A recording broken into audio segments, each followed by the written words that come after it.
Mastering English also means speaking it well and with correct pronunciation. Today, we're going to look at common pronunciation mistakes many learners make. Some mistakes are basic sounds, and others are mistakes that even advanced learners make. First, remember, making mistakes is okay. Having an accent is not a bad thing. It shows your personality and your story. Some people even find accents sexy. But if you want to sound more like a native speaker, it's important to learn how to pronounce English sounds accurately. Some sounds don't exist in other languages, so they might be difficult for you because your body is not used to producing them. Don't worry though. With practice in front of a mirror or using the shadowing technique, I know you can do it. Now, let's try to identify, understand, and avoid some of the most common English pronunciation mistakes made by learners. The letter H can be tricky. In some languages, it's never pronounced, but in English, it often is. It's hard for English learners to know when to pronounce the H and when it is silent, as in honest and hour. Pronouncing it or not can make it sound like another word altogether. For example, hungry is very different from angry. Unfortunately, there aren't really any rules or patterns to help you determine when it is silent, so you'll just have to memorize these words. The TH sound is another challenge. It also doesn't exist in many other languages, so it takes practice. There are two types of TH sounds. The voiceless TH, like in think and through. Your vocal cords don't vibrate in this one. There's also the voiced TH, like in that and this, where your vocal cords do vibrate. Both are pronounced with the tongue between the teeth. To pronounce the TH, put your tongue between your teeth and blow out air. Most mistakes come from incorrect tongue position, so pay special attention to this, and with some practice, you'll be able to pronounce all the THs in the world. The R sound in American English especially is different from other languages.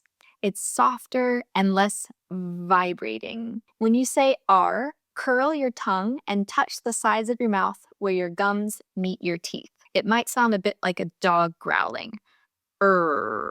This can take time to learn, so be patient. Your tongue is a muscle after all that needs training. Phonetically, English has over 15 vowel sounds. And English vowels can be confusing because one small change or mistake in a sound can be enough to change the meaning of a word. This is why you need to start training to master the vowels right away. Sometimes the main difference is the length of the sound. Practice pronouncing minimal pairs or words that are the same except for one sound, such as cop and cup, bed and bad, sheet and shit.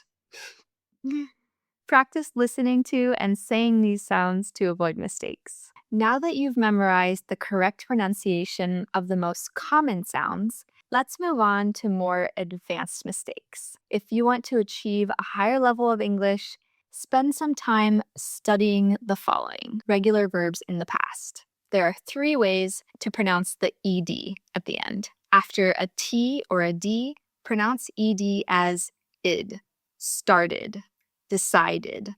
After a voiceless consonant, remember this means a consonant that doesn't make your vocal cords vibrate, pronounce it as a T, helped, watched.